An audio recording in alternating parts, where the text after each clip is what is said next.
নমস্কার। ফেসবুক এবং ইউটিউবে আমার যারা বন্ধু রয়েছেন তাদের সকলকে স্বাগত।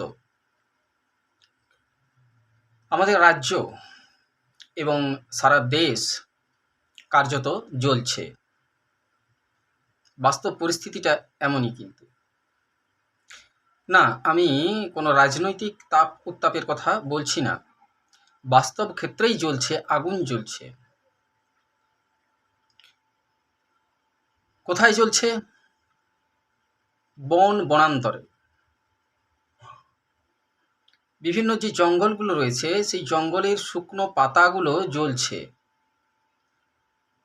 শুধু শুকনো পাতা নয়, তার সাথে সাথে আগুনের এই লেলিহান শিখা গ্রাস করছে ছোট ছোট চারা গাছগুলোকে। শাল পলাশের ছোট ছোট চারা গাছ এবং আরও নানা প্রজাতির যে সমস্ত গাছগাছরা জন্মায় জঙ্গলে, সেগুলো পুড়ে নষ্ট হচ্ছে। এই আগুনে পুড়ে নষ্ট হচ্ছে অনেক বন্য প্রাণ, কীটপতঙ্গ, প্রজাপতি, ফড়িং, এই সমস্ত। এই আগুন জ্বলতে দেখা যাচ্ছে আমাদের বাঁকুড়া জেলার বিভিন্ন এলাকায়। সোনামুখীর জঙ্গল যান, সেখানে আগুন জ্বলছে। বিষ্ণুপুর শহরের হাতিপুলের কাছে, যেখানে তেমন জঙ্গল নেই, তবু সেখানেও শুকনো পাতাগুলোকে কে বা কারা জ্বালিয়ে দিয়েছে, আগুন জ্বলছে। বিষ্ণুপুর বনাঞ্চলের বিভিন্ন জায়গাতে আগুন জ্বলছে। তালডাংরা বনাঞ্চলের বিভিন্ন জায়গাতে আগুন জ্বলছে। সারেঙ্গা যে বনাঞ্চল, সেখানেও আগুন জ্বলছে। বড়জোড়ার বনাঞ্চল, সেখানেও আগুন জ্বলছে। এটা শুধু বাঁকুড়া জেলার চিত্র নয়, সারা পশ্চিমবাংলায় যেখানে যত বন রয়েছে তার একটা ব্যাপক অংশে আগুন লাগিয়ে দেওয়া হচ্ছে এবং এটা যেন একটা উৎসবে পরিণত হয়েছে। প্রতি বছরই দেখা যায় এই ফাল্গুন চৈত্র মাসে কে বা কারা জঙ্গলে আগুন লাগায়। এটাকে নাকি দাবানল বলা হয়। আমরা স্কুলের বইয়ে আমাদেরকে পড়ানো হয়েছে যে বনে গাছে গাছে ঘষা লেগে নাকি আগুন জ্বলে যায়, দিয়ে দাবানলের সৃষ্টি হয়। তো গাছগুলো কি দেশলাইয়ের কাঠি যে আপনা আপনি ঘষা যে আগুন জ্বলে যাবে? মিথ্যা কথা পড়ানো হয়। বাস্তব সত্য হলো, কিছু দুষ্ট লোক, কিছু স্বার্থান্বেষী মানুষ জঙ্গলে আগুন লাগায়। সে স্বার্থান্বেষী লোক কারা? ক্ষুদ্র স্বার্থের কিছু ব্যক্তি থাকে যারা জঙ্গলে আগুন লাগিয়ে দিলে গাছগুলো পুড়ে যাবে, তখন সেই শুকনো গাছগুলোকে কেটে নিয়ে যেতে, চুরি করতে সুবিধা হবে। এটা ছোট স্বার্থ। আর বড় স্বার্থের আছে বড় বড় রাঘব বোয়ালরা, যারা আমাজনের জঙ্গলে আগুন লাগিয়ে দিল। আকাশপথে হেলিকপ্টার থেকে রাসায়নিক স্প্রে করে সে আমাজনের জঙ্গলে আগুন লাগিয়ে দিয়ে ব্যাপক অংশকে নষ্ট করে দিয়েছে। তাই এই দুষ্কৃতকারীরা শুধু যে আমাদের পশ্চিমবাংলায় আছে, বাঁকুড়া জেলায় আছে বা ভারতবর্ষে আছে তা নয়, সারা পৃথিবী জুড়ে আছে। এগুলোকে প্রতিরোধ করতে হবে। আমাদের দেশের সরকার, আমাদের রাজ্য সরকার বা কেন্দ্র সরকার বারে বারে সচেতনতামূলক বিজ্ঞপ্তি জারি করছে যে জঙ্গলে আগুন লাগাবেন না, কিন্তু তবুও জঙ্গলে আগুন লাগানোর সেই ট্র্যাডিশন কিন্তু চলছে। আটকানো যায়নি জঙ্গলে আগুন লাগানোর ব্যাপারটা। জঙ্গলে আগুন লাগানো আইনত দণ্ডনীয় অপরাধ, তবুও আগুন জ্বলছে। এটা প্রতিরোধ করা সম্ভব হয়নি। সরকার পক্ষ থেকে একটা সদর্থক পদক্ষেপ গ্রহণ করা হয়েছিল, বন সুরক্ষা কমিটি গঠন করে।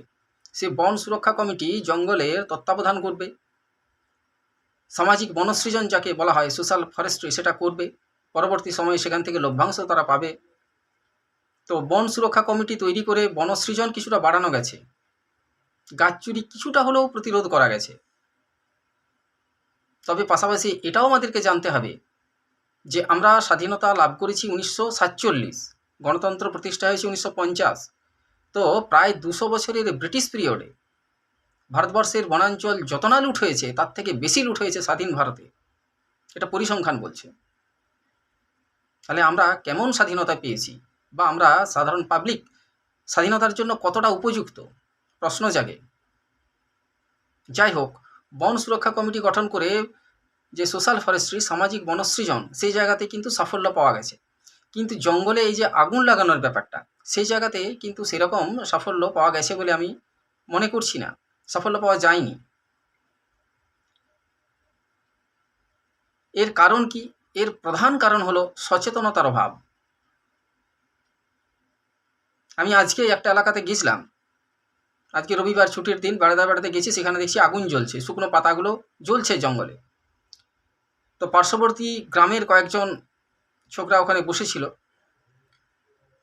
আমি তাদের সাথে আলাপ জমি জিজ্ঞাসাবাদ করলাম যে এই যে বনে আগুন লাগিয়ে দেওয়া হচ্ছে, শুকনো পাতাগুলো জ্বলছে, তো বন সুরক্ষা কমিটি থেকে আপনারা প্রতিবাদ করছেন না কেন বা এগুলো প্রতিরোধ করছেন না কেন? বলছে দেখুন দাদা, কিছু মানুষ ওইভাবে আগুন লাগিয়ে দেয়, আমরা নিষেধ করি, বারণ করি, কিন্তু কে কখন আগুন লাগিয়ে দিচ্ছে জানবো কী করে? আসলে বনে বিভিন্ন পোকামাকড় সাপ টাপ থাকে, তো ওরা জঙ্গলে বিভিন্ন সময় কাঠ কুড়োতে যায়, পাতা কুড়োতে যায়, তো সেই বিষাক্ত পোকা এবং সাপগুলো যাতে মরে যায় সেই জন্যেই আগুন লাগিয়ে দেয় ওরা। এটা একটা যুক্তি কিংবা আজব যুক্তি। যাই হোক, তবু কিন্তু আগুন লাগানো চলছে, এই ট্র্যাডিশন বন্ধ করা যায়নি। এটা বন্ধ করা যাবে কি করে সেটা আমাদেরকে আবার ভাবতে হবে, সদর্থক পদক্ষেপ কি নিতে হবে। আমার মনে হয় এই জায়গাতে ঘাটতি রয়েছে সমন্বয়ের। কাদের সাথে কাদের সমন্বয়ের? সরকারের দুটো ডিপার্টমেন্ট, পুলিশ ডিপার্টমেন্ট এবং দমকল ডিপার্টমেন্ট, তার সাথে জনগণের। এই যে তিনটা পয়েন্ট, এই তিনটা পয়েন্টের সংযোগটা আরও বাড়াতে হবে। এই সংযোগটা যদি বাড়ে তাহলে কিন্তু জঙ্গলে আগুন প্রতিরোধ করা যাবে। বিভিন্ন এলাকায় বর্তমানে আমরা দেখেছি যে পুলিশ যথেষ্ট সক্রিয়। হাই রোডগুলোতে পুলিশি টহল থাকে। পুলিশি টহল দেখে সাধারণ মানুষ নিজেদেরকে অনেকটা নিরাপদ ভাবছে যে না, রাস্তায় ঘাটে কোনো চুরি ছিনতাই হবে না, পুলিশ আছে। রাত্রেবেলায় বিভিন্ন এলাকাতে আমি দেখেছি পুলিশ টহল দেয়, মানুষ নিশ্চিন্তে ঘুমায় যে চুরি ডাকাতির সম্ভাবনা থাকবে না, পুলিশ টহল দিচ্ছে। তা যদি হয় তাহলে বনগুলোতে যখন আগুন লাগানো হচ্ছে পুলিশের সক্রিয়তা ওই জায়গাতে বাড়াতে হবে, পুলিশের সক্রিয়তা বাড়াতে হবে। তার সাথে সমন্বয় রাখতে হবে দমকল বাহিনীর। কোনো একটা এলাকায়, কোনো একটা বস্তিতে যখন আগুন লাগে তখন দমকল বাহিনী দ্রুত সেই জায়গাতে পৌঁছে যায় আগুন নেভানোর জন্য। তাহলে জঙ্গলে যখন আগুন জ্বলছে দমকলকে দ্রুত সেই জায়গাতে পৌঁছে আগুন নেভাতে হবে। এবং দমকলকে খবরটা কে দেবে? সবসময় পুলিশের পক্ষে সেটা সম্ভব না হলেও সে এলাকায় বন সুরক্ষা কমিটি রয়েছে, এলাকার মানুষ রয়েছে, তারা খবর দেবে। একটা বস্তিতে আগুন লাগলে, একটা বাড়িতে আগুন লাগলে যেমন দ্রুততার সাথে সে এলাকার মানুষজন দমকলে খবর দেয় এবং দমকল এসে আগুন নেভায়, ঠিক সেরকমভাবেই জঙ্গলে আগুন লাগলেও দমকল বাহিনীকে খবর দিতে হবে এবং দমকল বাহিনী এসে সেটা নেভাবে এবং এটাই প্রমাণ করবে যে জঙ্গলে আগুন লাগানো সেম অপরাধ অ্যাজ ওয়েল অ্যাজ একটা বাড়িতে আগুন লাগানো। এই বোধটা জাগতে হবে এবং এই সক্রিয়তাটা দরকার। সমন্বয় আরও বেশি করে সমন্বয়ের প্রয়োজন রয়েছে পুলিশ বিভাগ, দমকল বিভাগ এবং বন সুরক্ষা কমিটির। এই জায়গাটা যদি থাকে এবং যারা জঙ্গলে আগুন লাগাচ্ছে তাদেরকে যদি শাস্তিমূলক কিছু ব্যবস্থা নেওয়া যায় তাহলেও কিন্তু এটা প্রতিরোধ করা সম্ভব। এটা প্রতিরোধ করতে হবে, কারণ এটা, এই যে আগুন লাগানোর বিষয়টা, এটা যে শুধু গাছ নষ্ট হচ্ছে, বন্য প্রাণ নষ্ট হচ্ছে তাই নয়, এটা পরিবেশ দূষণও যথেষ্ট পরিমাণে বাড়িয়ে দিচ্ছে। বনপথ দিয়ে মানুষের বা রাস্তা দিয়ে মানুষের চলাচল বিপজ্জনক হয়ে উঠছে। আমি দেখেছি তালডাংরা রাস্তার পাশেই যে জঙ্গল, রাস্তার একেবারে 10 ফুটের মধ্যে গাছ রয়েছে, সেখানে আগুন জ্বলছে। একটা পেট্রোল গাড়ি যে যাচ্ছে বিপজ্জনকভাবে, যে কোনো সময় সে আগুন থেকে আগুন লেগে যেতে পারে। তাহলে জনগণের মধ্যে সচেতনতা আরও বাড়াতে হবে বন সুরক্ষা কমিটিগুলোর মধ্যে, এটা যেমন সত্যি, তার পাশাপাশি কিন্তু এই সরকারি বিভাগগুলোর সাথে জনগণের এবং বন সুরক্ষা কমিটির একটা সমন্বয় রাখা দরকার। সমন্বয়টা আরও বাড়ানো দরকার, সক্রিয়তাটা আরও বাড়ানো দরকার। বিভিন্ন রাজনৈতিক দলের পক্ষ থেকে প্রচার চালাতে হবে।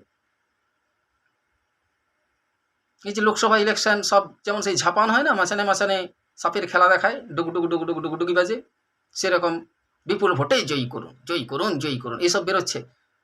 সমস্ত রাজনৈতিক দলকে বলছি, তারা এলাকায় এলাকায় গিয়ে এই সচেতনতা বার্তাটাও দিন যে জঙ্গলে আগুন লাগাবেন না।